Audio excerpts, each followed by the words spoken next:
तो सलमान गनी साहब और आपकी मुलाकात भी हुई है शहबाज शरीफ साहब से?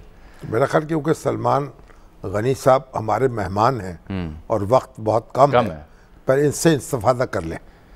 तो सर क्या वजह है कन्फ्यूजन की, और ये बयानिया फिर चलेगा किसका? वो जो मुजाहमत का है या वो जो शहबाज शरीफ साहब कहते हैं पाँव पकड़ने पड़े, इज्तिमाई सोच और मुशावरत? देखें, जहाँ तक बयानिए की बात है तो जामी साहब ये कोई नई सूरत हाल नहीं है, ये सूरत हाल बड़ी पुरानी है, लेकिन अब वाज़ी होती जा रही है ना। नहीं देखें, इससे पार्टी को नुकसान हो रहा है और मेरा ख्याल है कि इसका नोटिस ले लिया गया है। और जिस वक्त आप और मैं बात कर रहे हैं, मेरी इत्तला के मुताबिक एक जूम मीटिंग जारी है अभी। जी, शहबाज शरीफ कर रहे हैं बिल्कुल। और इस्लामाबाद के अंदर गालिबन डॉक्टर तारिक फजल चौधरी साहब के यहाँ कुछ नून लीग के ज़िम्मेदारान बैठे हैं और इसी सूरत हाल पे सोचो विचार हो रहा है। कल शहबाज शरीफ साहब जा रहे हैं कौमी असम्बली के इजलास में भी और वहाँ पर भी अब अपना वो फाल रोल अदा करेंगे। देखें, उनके यहाँ भी इस मामले पे सोचो विचार हो रहा है कि इस कन्फ्यूजन आज़ाद कश्मीर और सियालकोट के इलेक्शन के बाद, देखें मैं समझता हूँ कि पंजाब का महाज जो है बड़ा सेंसिटिव है, इंतखाबी महाज। जो पार्लियामेंटेरियंस हैं, जो इलेक्शन जीतने की सलाहियत रखते हैं, सीनियर लोग हैं, वो किस बयानी की हिमायत कर रहे हैं और किसके साथ खड़े हैं? देखें, बड़ी वाज़ेह बात है क्योंकि मैंने आपका एक बयान पढ़ा हुआ है। वोट वो उन्हें पता है कि नवाज शरीफ साहब के बयानी और मरियम नवाज साहब का 95% अरकान असम्बली कोई रास्ता बनाने के हक में है और वो समझते हैं कि ये रास्ता शहबाज शरीफ साहब बनाएंगे। और आज फवाद चौधरी साहब ने भी ये कहा है कि जो पार्लियामान में क़यादत मौजूद है उससे हम बात करेंगे, भगोड़ों से नहीं। और शहबाज शरीफ साहब के बयान को उन्होंने खुशाइंद करार दिया। जनाब सुहेल बड़ाई साहब भी सर तशरीफ ला चुकी हैं, तो ही पूछ लें। अस्सलाम वालेकुम बड़ाई साहब, खुश आमदीद कहते हैं आपको प्रोग्राम में। ये बयानिए की कन्फ्यूजन ने नून लीग को कहाँ ला खड़ा किया है और क्या अब नून लीग की क़यादत यकीनी बना पाएगी कि मुफाहमत या मुजाहमत में से किसी एक का बड़ा वाज़े उस मौक़िफ़ को इख्तियार कर सकें, चूज़ कर सकें, या अभी भी कन्फ्यूजन रहेगी? मेरा ख्याल है नून लीग की क़यादत के अंदर ये सलाहियत मौजूद है कि वो अपने मज़ामती बयानिए को इंतखाबी बयानिए में बदल सके। हमने 2013 में ये देखा कि पहले ये मज़ामती बयानिए पर चल रहे थे, लेकिन अचानक इन्होंने 2007 और 2013 में अपने आप को इंतखाबी बयानिए में डाला। लेकिन प्रॉब्लम यह है कि जितना मज़ामती बयानिए में ये आगे जा रहे हैं और जितना टाइम गुजर रहा है दो बयानियों में, यानी मज़ामती बयानिए में और उसमें, उससे वोटर कंफ्यूज हो गया है और वोटर कंफ्यूज होके फिर इनएक्टिव हो जाता है, फिर वो वोट का इस्तेमाल नहीं कर पाता। और जो खासकर फ्लोटिंग वोट है जो कि आपको इलेक्शन जितवाता है, जो कि इलेक्शन की गारंटी होता है सत्ता की, वो फ्लोटिंग वोट आपके साथ नहीं आता।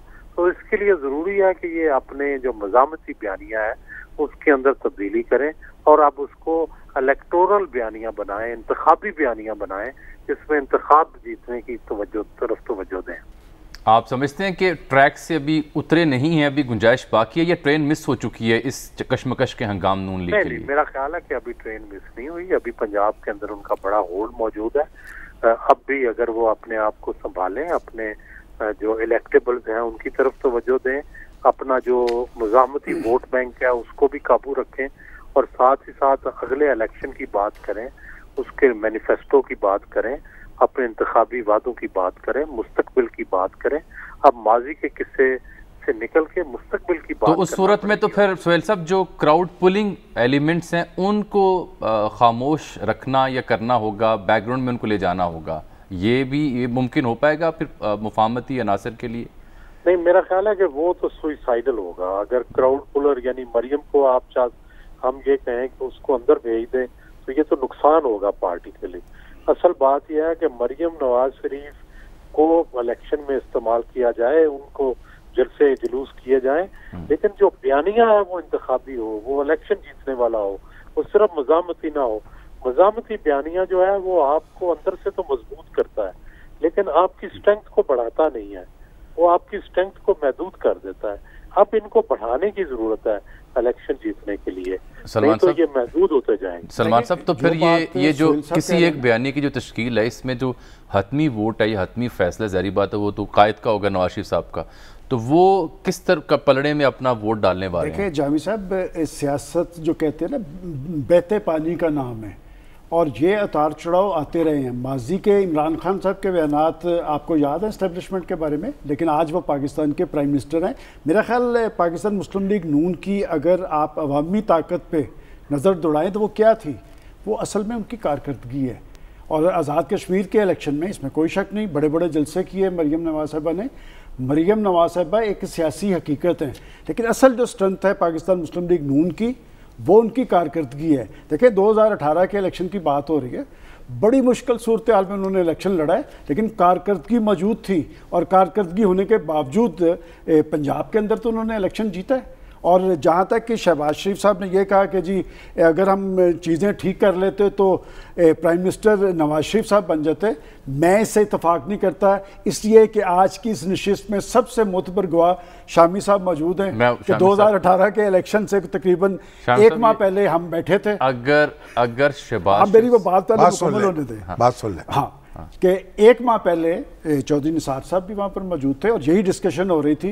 तो हम हैरान हुए जब शहबाज साहब ने कहा कि फैसले तो हो चुके हुए हैं, ना मरकज़ में हमारी हुकूमत बनेगी ना पंजाब में हुकूमत बनेगी।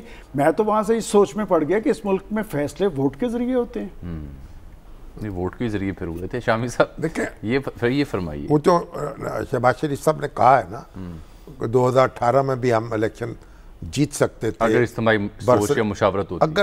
अगर यानी जो इसका मतलब है जो डिसीजन मेकिंग प्रोसेस है ना उसमें कुछ गलती है, तो इज्तिमाई तौर पे सोच के फैसले नहीं होते। तो अगर वो फैसले यानी एक 2-3 महीने की बात नहीं है, मुसलसल एक 2 साल की बात है। अगर उसमें आप सोच समझ के कदम बढ़ाते तो ऐसा हो सकता था कि जो बलाएं आपके पीछे लगी हैं या जिनका आप शिकार हुए हैं वो उनसे आप महफूज रह जाते, वो किसी हद तक टल जाती वो बलाएं। लेकिन बात क्या है, बुनियादी बात यह है आपका हदफ क्या है। क्या आपने इस वक्त कोई तहरीक चलानी है? क्या इस मुल्क में कोई इस वक्त आमराना हुकूमत कायम है? नहीं, पीडीएम तक नहीं रही तो तहरीक कहाँ रहेगी? नहीं, तहरीक जो है तहरीक तो अकेली जमात भी उठा सकती है ना अगर लोग उसके साथ। लेकिन तहरीक किसके खिलाफ? यही तो मैं कह रहा हूँ ना। आपने जब हुकूमत जो इमरान खान साहब से इस वक्त आपका टकराव है, आपका मुकाबला है, वो है बरसरे इख्तिदार जमात है। बरसरे इख्तिदार जमात का मुकाबला करना है अपने वोट से। तो अगर वोट से मुकाबला करना है तो फिर आपको उसके तकाजे पूरे करने पड़ेंगे।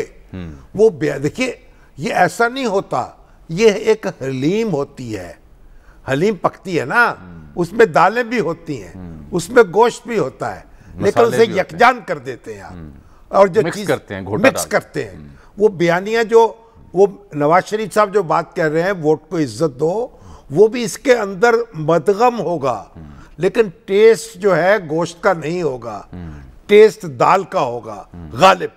तो ये हलीम पकानी पड़ेगी, हर खास हमको कबूल हो हलीम। हाँ, हलीम पकानी पड़ेगी। अगर हलीम नहीं पका सकेंगे तो तड़का किसका लगेगा? तड़का जो है तड़का लगाया जा सकता है, लेकिन दाल तो पकाए ना आप। अगर आप दाल की बजाय घी तड़कराने लगे, तड़का पहले लगा दें, दाल की बात में बात करें तो मामला गड़बड़ हो जाएगा। तड़के के लिए सर खालिस घी चाहिए होगा ना, पावरफुल घी जो होता है उसका तड़का लगेगा। घी चाहिए, पहले दाल भी तो चाहिए। अच्छा, एक सेकंड, जिसको तड़का लगाना है। एक फिक्रा मैंने कहना है कि बात यह कि आप सिस्टम जरूर तब्दील करें, लेकिन सिस्टम जो होगा सिस्टम के अंदर रह के ही आप तब्दील कर